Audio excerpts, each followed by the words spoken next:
नमस्कार बच्चों, राज्य शिक्षा शोध एवं प्रशिक्षण परिषद बिहार पटना में आप सभी का स्वागत है।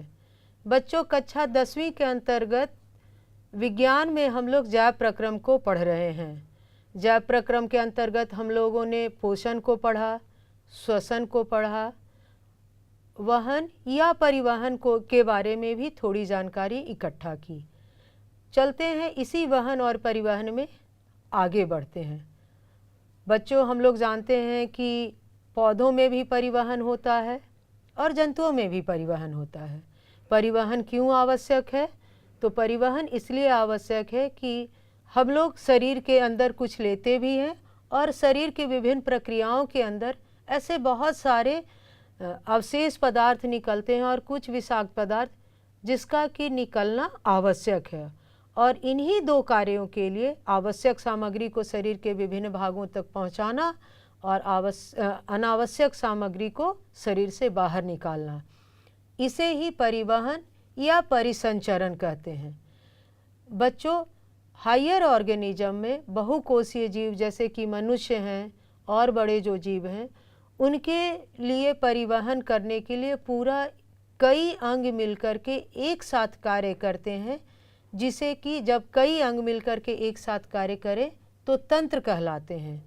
और बड़े जीवों में परिवहन करने के लिए एक तंत्र है जिसे कि परिवहन तंत्र या परिसंचरण तंत्र कहते हैं, यानी सर्कुलेटरी सिस्टम।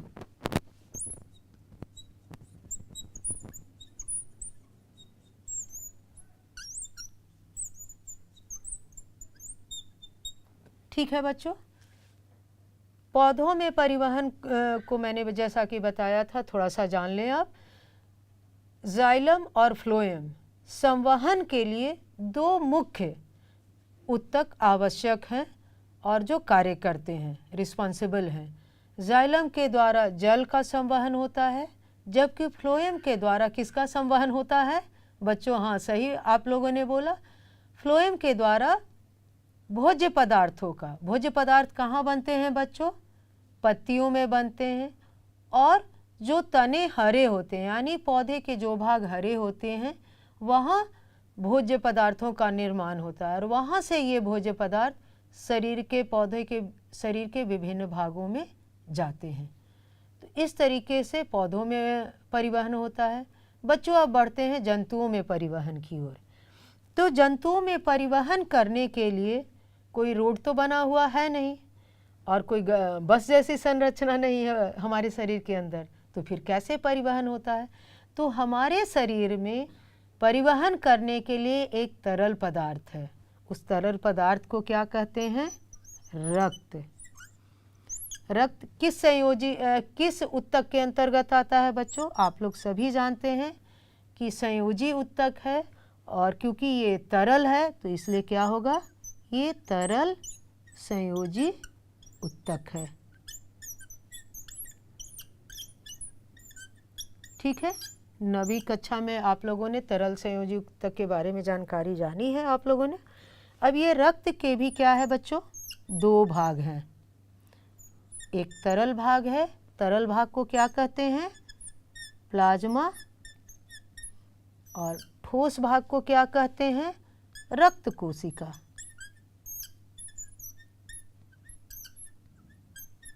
ठीक है, प्लाज्मा करीब करीब पूरे रक्त का 55% भाग कवर करता है, जबकि ये जो ठोस पार्ट है वो 45% भाग कवर करता है।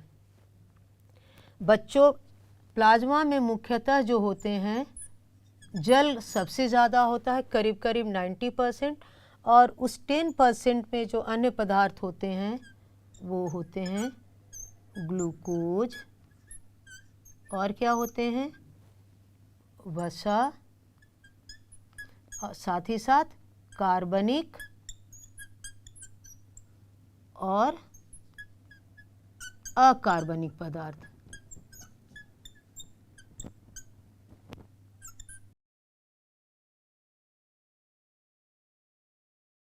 कभी कभी आता है कि प्लाज्मा में क्या क्या मौजूद होते हैं, और रक्त कोशिका में क्या हो गया? RBC मैं शॉर्ट फॉर्म में लिख लूँ, red blood cells, WBC white blood cells और ब्लड प्लेटलेट्स।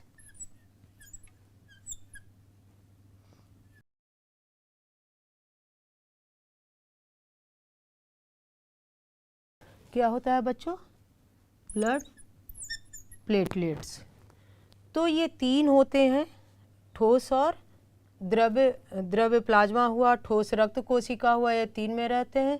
RBC हमारे शरीर में ऑक्सीजन के कैरी करने का काम करता है। WBC हमारे शरीर में रोगों से रक्षा करता है। ब्लड प्लेटलेट्स जब कहीं कट फट जाता है और जब ब्लीडिंग होती है तो ब्लड को क्लॉट कराने का काम करता है, यानी ब्लीडिंग से शरीर को बचाता है। बच्चों ये रक्त जो है ये कहाँ जमा होता है और कहाँ से सारे शरीर में ये एक जगह से दूसरे जगह पदार्थों को पहुंचाने का काम करता है या निकालने का काम करता है।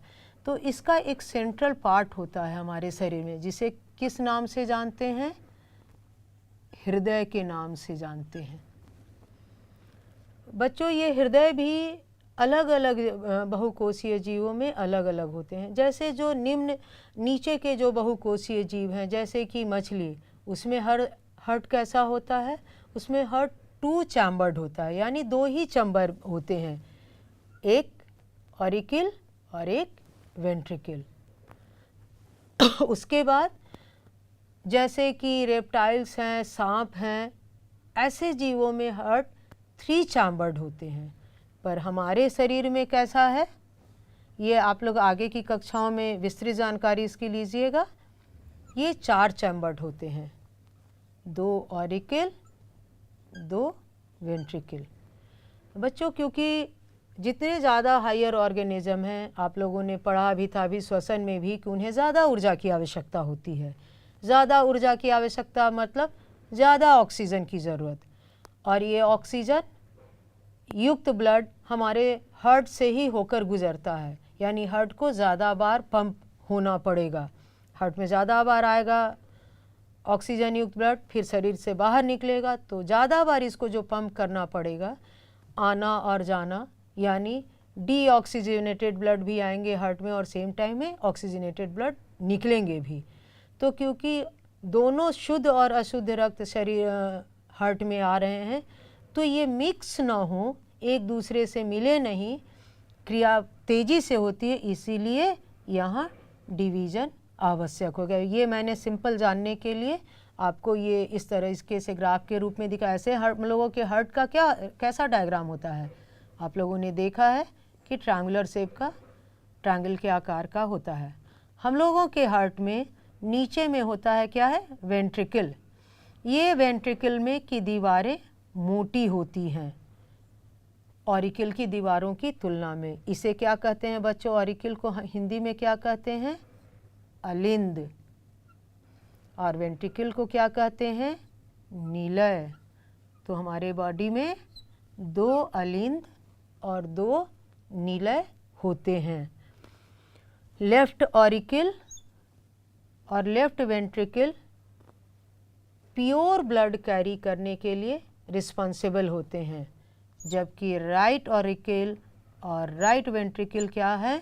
इम्प्योर ब्लड, यानी डीऑक्सीजनेटेड ब्लड को कैरी करते हैं। बच्चों ये अब तो हम लोग जान गए, हार्ट को जान गए, रक्त को जान गए। अब ये हार्ट और रक्त एक दूसरे से कनेक्टेड किससे होते हैं? तो हम लोग जानते हैं कि ब्लड वेसल्स के द्वारा, रक्त वाहिनियों के द्वारा। किसके द्वारा जुड़ते हैं? रक्त वाहिनियों के द्वारा जुड़ते हैं। अब ये रक्त वाहिनियाँ कितने तरह की होती हैं? तो ये 2 तरह की होती हैं, धमनी और किस होती है कैसी? शिरा। और ये धमनी और शिरा जहाँ दोनों मिल कर के हमारे शरीर में जहाँ मिलते हैं, वो इस तरीके नेटवर्क, जैसे हमारी दोनों उंगलियां एक दूसरे से मिलती हैं, जब इस तरह का नेटवर्क बनाती हैं तो इसे कहते हैं ब्लड कैपिलरीज। क्या कहते हैं बच्चों? Blood capillaries. तो हमारे शरीर में ये दोनों का जाल बनता है और इसे क्या कहते हैं? रक्त केशिकाएं। क्या कहते हैं? रक्त केशिकाएं। यानी रक्त केशिकाओं में ही धमनी और शिरा एक दूसरे से मिलते हैं। मिलेंगे तभी तो गैसों का आदान प्रदान होगा, जो आगे अभी हम लोग जानेंगे। बच्चों, अभी हम लोगों ने हृदय के बारे में जाना। बच्चों, चलते हैं अब हृदय की संरचना को हम लोग देखते हैं। बच्चों, हम लोग यहाँ स्क्रीन पर क्या देख रहे हैं? अपने ही हृदय की संरचना को देख रहे हैं। मैंने यहाँ 2 डायग्राम लगाए हैं, सेम ही डायग्राम दोनों हैं बच्चों। अंतर एक है कि एक में इंग्लिश में लेबलिंग किया हुआ और एक में हिंदी में लेबलिंग किया हुआ है। मैंने इसलिए दोनों को रखा है ताकि आप जब भी कोई डायग्राम का प्रैक्टिस करें तो लेबलिंग हिंदी में भी करें और उसकी लेबलिंग को हिंदी और अंग्रेजी दोनों में जानें। आगे की कक्षा में जब आप विज्ञान पढ़ेंगे तो इस तरीके से आपको पढ़ने में सुविधा होगी। अब बच्चों, चलते हैं इस डायग्राम की ओर। यहाँ देख पा रहे हैं कि ये हमारे हार्ट का शेप कैसा है? ट्रायंगुलर शेप है, जैसा कि हम लोग पढ़ते भी आ रहे हैं। साथ ही साथ पूर्व में जैसे मैंने बताया था कि जो निचला पार्ट है हार्ट का, जिसे कि निलय कहते हैं, निचला पार्ट निलय, ऊपर का पार्ट अलिंद, ऊपर अलिंद नीचे निलय। तो ऐसे भी कोरिलेट करके आप याद रख सकते हैं। हमारा हार्ट 4 चैम्बर्ड है, यानी 2 अलिंद और 2 निलय हैं। तो निलय जैसा कि आप देख पा रहे हैं कि ज़्यादा मांसल है, यानी मसल्स इसमें ज़्यादा हैं, जबकि अलिंद में के जो वॉल हैं वहाँ मसल्स इतने नहीं हैं, यानी कम मस्कुलर हैं। अब बच्चों, साथ साथ क्या देखते हैं? यहाँ हम देख रहे हैं बहुत सारे एरोज़ दिखा रहे हैं आप लोगों को। तो ये एरो बता रहा है कि दाएं अलिंद में आपको हार्ट में ब्लड आ रहा है। कहाँ से? जो नीला भाग दिखा रहा है दाएं अलिंद और दाएं निलय में, यानी नीले का मतलब क्या हुआ? उसमें अशुद्ध रक्त, डीऑक्सीजनेटेड ब्लड आ रहा है। और बाएं अलिंद में और निलय में क्या देख रहा है? हल्का गुलाबी दिखा रहा है, यानी वहाँ प्योर ब्लड है, शुद्ध ब्लड है। तो वो आपको आ रहा है, फेफड़े से आ रहा है और शरीर में जा रहा है। बच्चों, हमारा हार्ट कहाँ हमारे शरीर में मौजूद होता है? तो हमारे शरीर में मौजूद होता है हमारे दोनों फेफड़ों के नीचे, एब्डोमिनल पार्ट में। साथ साथ हमारा हार्ट बच्चों एक मेम्ब्रेनस झिल्ली से कवर्ड होता है, जिसे क्या कहते हैं? पेरिकार्डियम। और इस पेरिकार्डियल झिल्ली और हार्ट के बीच में एक फ्लूइड भरा होता है, एक लिक्विड भरा होता है, जिसे कहते हैं पेरिकार्डियल फ्लूइड। बच्चों, ये फ्लूइड क्यों भरा रहता है और ये मेम्ब्रेन की क्या ज़रूरत है? तो बच्चों, ये मेम्ब्रेन हार्ट को आघात से, चोट से बचाता है। और साथ साथ ये फ्लूइड जो मेम्ब्रेन और हार्ट के बीच में भरा रहता है, हम लोग सभी जानते हैं कि हमारा हार्ट हर समय कार्य करता रहता है। हम सोए भी रहते हैं तब भी ये धड़कता रहता है, सिकुड़ता और फैलता है। तो ये फ्लूइड जो मौजूद रहता है पेरिकार्डियल फ्लूइड में, तो हमारे हार्ट को घर्षण से बचाता है, यानी घर्षण के कारण वो खराब ना हो जाए, तो इससे भी रक्षा करता है। बच्चों, हम लोगों ने यहाँ देखा कि धमनी और शिरा 2 ट्यूब लाइक स्ट्रक्चर हैं, ब्लड वेसल्स हैं, जो हमारे हार्ट में ब्लड को लाते और ले जाते हैं। धमनी ज़्यादातर किस तरह के रक्त को कैरी करता है? तो शुद्ध रक्त को, ऑक्सीजनेटेड ब्लड को। वहीं शिरा क्या है? डीऑक्सीजनेटेड ब्लड को, अशुद्ध रक्त को कैरी करता है, यानी कार्बन डाइऑक्साइड युक्त रक्त को कैरी करता है। सिर्फ एक जगह धमनी और शिरा का रोल बदल जाता है। वो कहाँ बदलता है? तो फुफ्फुसीय धमनी और फुफ्फुसीय शिरा का। फुफ्फुस का मतलब होता है फेफड़ा, यानी फेफड़े से जो रक्त आता है धमनी के द्वारा, अशुद्ध रक्त, वहाँ सिर्फ धमनी अशुद्ध रक्त को का वहन करता है, और वहीं फुफ्फुसीय सिरा वहाँ शुद्ध रक्त का के लिए रिस्पॉन्सिबल है, यानी फेफड़े से शुद्ध रक्त को फुफ्फुसीय सिरा हार्ट की ओर लाता है। ठीक है बच्चों, और साथ साथ महाशिरा, यहाँ एक शब्द आप लोगों ने देख रहा होगा, नीले तरफ देखिए शरीर के निचले भाग से महाशिरा, उसी तरह महाधमनी भी होता है बाएं तरफ। तो महाधमनी और महाशिरा शरीर से ब्लड के आदान प्रदान के लिए रिस्पॉन्सिबल हैं।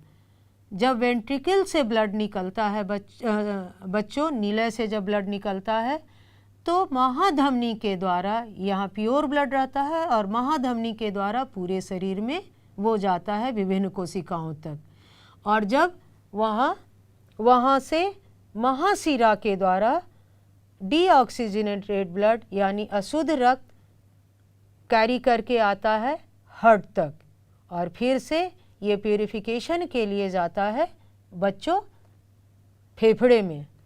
यानी बच्चों एक बार क्या होता है, हार्ट में ब्लड आता है अशुद्ध ब्लड, और एक बार अशुद्ध ब्लड जाता है। उसी तरह शुद्ध ब्लड में एक बार हार्ट में आता है और एक बार निकलता है, यानी एक कंप्लीट सर्कुलेशन में, यानी एक बार शुद्ध रक्त का आना और शुद्ध रक्त का निकलना, अशुद्ध रक्त का आना। हार्ट में ब्लड कितने बार आता है बच्चों? 2 बार आता है, एक बार अशुद्ध आता है, एक बार शुद्ध आता है।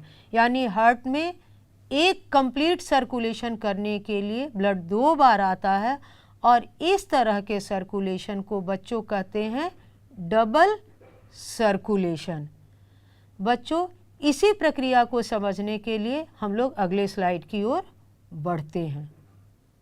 बच्चों यहाँ आप देख पा रहे हैं इस चित्र के माध्यम से कि एक सर्किट ऊपर में क्या बन रहा है, पल्मोनरी सर्किट, और एक सर्किट क्या बन रहा है, सिस्टेमेटिक सर्किट। पल्मोनरी सर्किट मतलब हार्ट से जो ब्लड लंग में जा रहा है, फेफड़े में जा रहा है, और एक सर्किट क्या है कि हार्ट से ब्लड शरीर के विभिन्न भागों में जा रहा है, शरीर का चित्र भी बना हुआ है, और साथ ही साथ क्या है, शरीर से अशुद्ध रक्त कैरी करके कहाँ आ रहा है, हार्ट में आ रहा है, फिर ये अशुद्ध रक्त प्यूरिफिकेशन के लिए लंग में जा रहा है।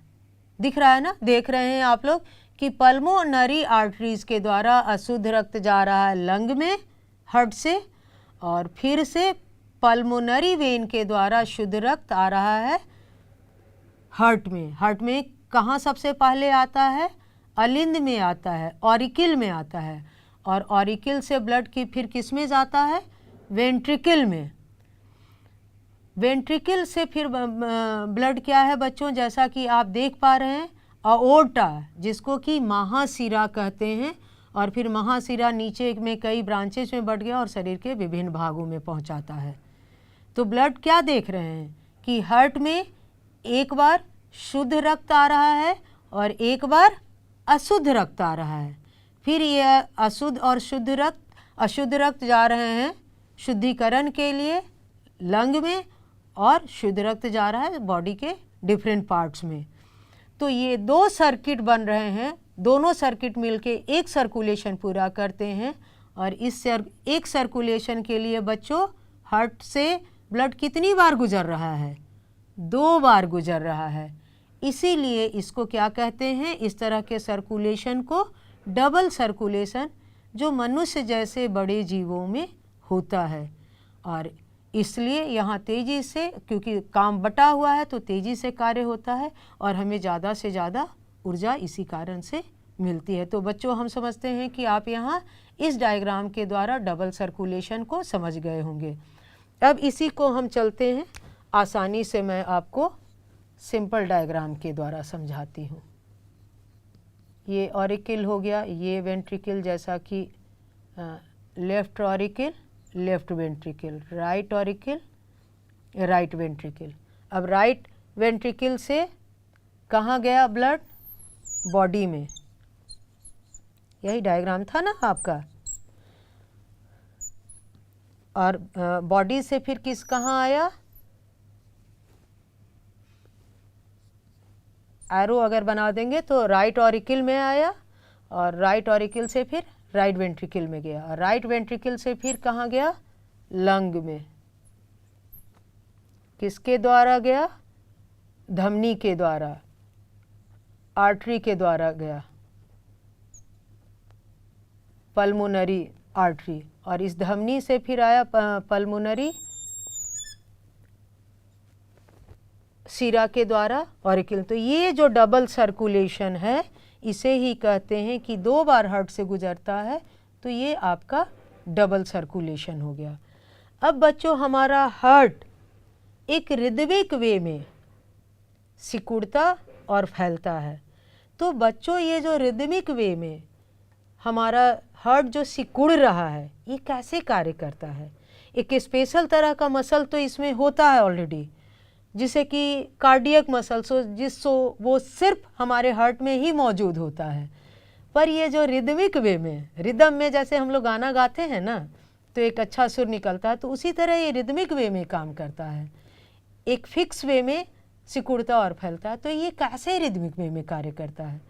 तो बच्चे राइट ऑरिकल में जो है इसके मसल्स के अंदर एक पंप इस तरह से रिदम में इसको सिकुड़ने और फैलने के लिए एक लगा होता है छोटा सा यंत्र, जिसे कहते हैं क्या, आप लोग इस नाम से परिचित हैं, पेस मेकर। यानी यही स्मॉल अमाउंट में कह सकते हैं विद्युतीय चिंगारी थोड़ा सा पैदा करता है, जिसके कारण हार्ट जो है सिकुड़ता है, एक समय पे सिकुड़ता है। तो इसको क्या कहते हैं, जो ये लगातार ये जो सिकुड़ता और फैलता है इसे एक नाम से जानते हैं और इसको चेक करते हैं हम लोग, जिसको कि कहते हैं शॉर्ट में ECG,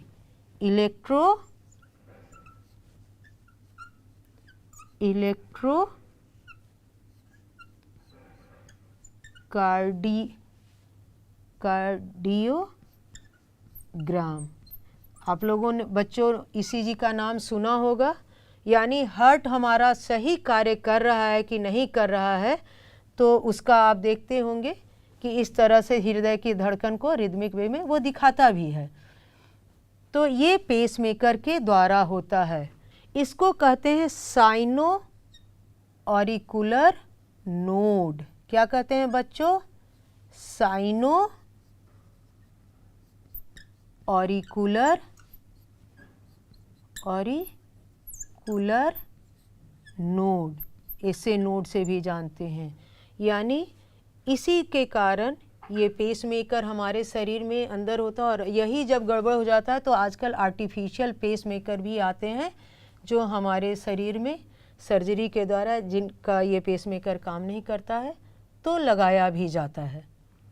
तो ये तो हो गया कि हमारा बच्चों हार्ट फंक्शन कैसे करता है, हार्ट में कौन लंग से लाता है और कौन लंग से बाहर निकालता है, यानी कौन से वेसल्स लंग तक ले जाते हैं ब्लड को, लंग से कौन से वेसल्स लाते हैं हार्ट की ओर।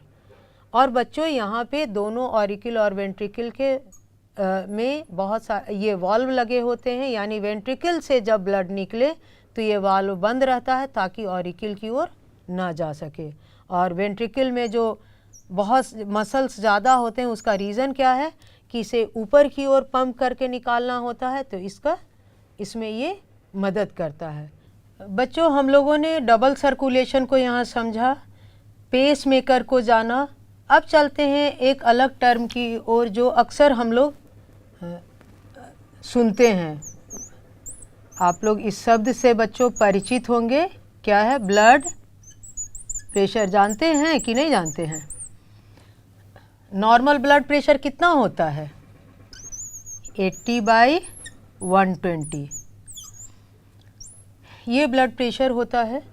बच्चों ये blood pressure person to person थोड़ा बहुत वैरी कर सकता है। उसका रीज़न होता है आयु एक कारण है, शरीर का वज़न कितना है वो भी उससे भी थोड़ा वैरी करता है, और वज़न, आयु, इन सब से ये वैरी कर सकता है, चाहे आप जैसे बीमार हैं तो वो सब भी एक रीज़न हो सकता है।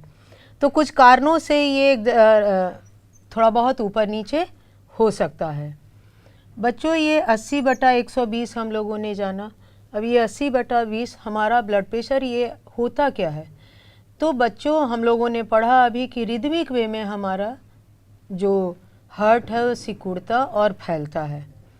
हार्ट में नीलय में जब संकुचन होता है बच्चों, तो इसे क्या कहते हैं? संकुचित होगा, तो निश्चित है ब्लड फ्लो से ज़्यादा से निकलेगा। तो जब संकुचित होता है नीलय, तो इस प्रेशर को क्या कहते हैं? सिस्टोलिक। क्या कहते हैं? Systolic pressure. ठीक है। और जब नीलय में ब्लड आता है उस समय क्या रहता है? नीलय शिथिल रहता है, यानी वो सिंपल सा वो शिथिल रहता है, मतलब रुका रहता है। तो शिथिलन के स्टेज में ब्लड प्रेशर कम होता है और उस समय ब्लड प्रेशर को क्या कहेंगे? डायस्टोलिक। Diastolic pressure. ठीक है, यानी सिस्टोलिक प्रेशर हो गया 120 और डायस्टोलिक प्रेशर जो कम रहता है वो 80 रहता है। अब बच्चों इस ब्लड प्रेशर को नापने के लिए एक मशीन आती है। आप लोग कभी डॉक्टर के पास गए हैं? अगर गए होंगे, घर में कभी हमारे घर में बड़े बुजुर्ग रहते हैं तो कभी कभी डॉक्टर को बुलाया जाता है घर में ही उनका ब्लड प्रेशर नापने के लिए, खास करके जाड़े के दिनों में। इस समय ब्लड प्रेशर हमारे फ्लक्चुएट ज़्यादा होते हैं, खास करके जिनको ब्लड प्रेशर की परेशानी है। तो वो एक यंत्र लेके आते हैं ब्लड प्रेशर को नापने के लिए। जानते हैं बच्चों उस ब्लड प्रेशर को नापने वाले यंत्र को क्या कहते हैं? उसको कहते हैं स्फिग्मोमैनोमीटर। थोड़ा सा टेढ़ा नाम है, याद करके ध्यान से धीरे धीरे बोल करके याद करना होगा। स्फिग्मोमैनोमीटर। जब भी ऐसे टर्म्स साइंस में ऐसे कभी कभी ऐसे बड़े टर्म्स आते हैं तो उसको तोड़ करके छोटे छोटे शब्दों में याद करिएगा तो याद आएगा। आप लोग देखते होंगे कि एक आयताकार नुमा बॉक्स होता है और उसमें 2 पाइप लगे होते हैं। एक पाइप से हवा भरते हैं और एक पाइप आपके हाथ में लगाते हैं, और साथ साथ आपको स्टेथोस्कोप से आपके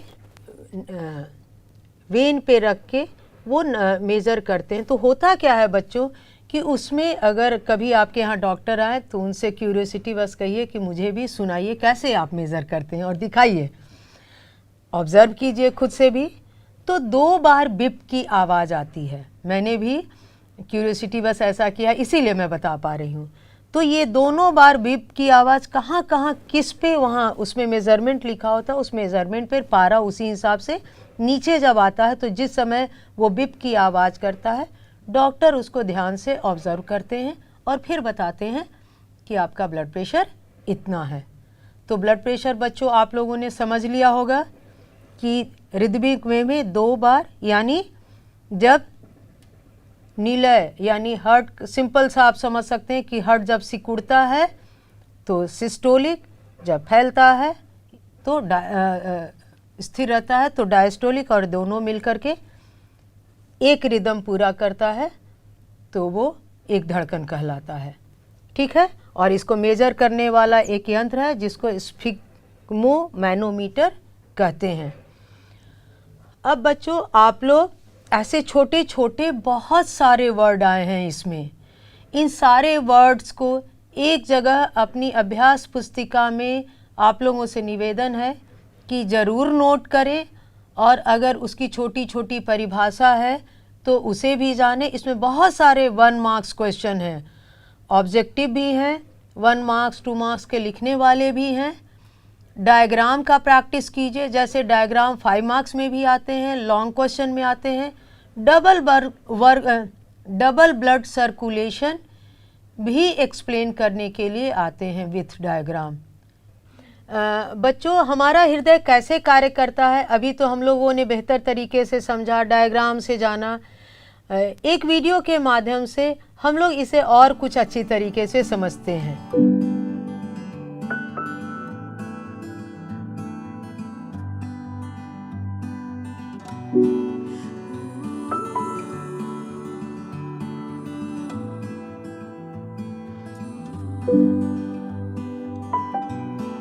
तो बच्चों, आप लोगों ने वीडियो देखा ना? तो हृदय की गति को इस वीडियो के माध्यम से और बेहतर तरीके से समझा होगा, हृदय के कार्य को और अच्छे से समझा होगा। अभी हम लोगों ने देखा भी कि कैसे ऑरिकल, वेंट्रिकल एक दूसरे के साथ मिलकर कार्य करते हैं। आप लोगों ने वीडियो में भी देखा, हमारे द्वारा एक्सप्लेन करने के द्वारा भी समझा। इस तरीके से हृदय के कार्य को आप बेहतर तरीके से समझ गए होंगे।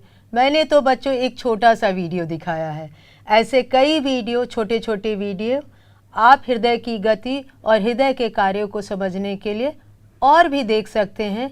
और कहीं भी कन्फ्यूजन अगर आपको है तो उस वीडियो के माध्यम से और दूर कर सकते हैं। ऐसे इंटरेस्टिंग वीडियो को और आप देखिए और अपने कॉन्सेप्ट को और ज़्यादा क्लियर करिए, ताकि आप बेहतर तरीके से आंसर देने में सक्षम हो। बच्चे, ऐसे बहुत सारे मैंने इस दरमियान ऑब्जेक्टिव क्वेश्चन को भी बताया, कुछ सब्जेक्टिव क्वेश्चन को भी बताया। तो करते रहिए ओरल और रिटन प्रैक्टिस और निखारते रहिए अपने व्यक्तित्व को, ताकि आप ज़्यादा से ज़्यादा अच्छे तरीके से प्रश्नों के उत्तर दे सकें। तो करते रहिए ओरल और रिटन प्रैक्टिस। मिलते हैं अगली कक्षा में अगले टॉपिक के साथ। तब तक के लिए धन्यवाद।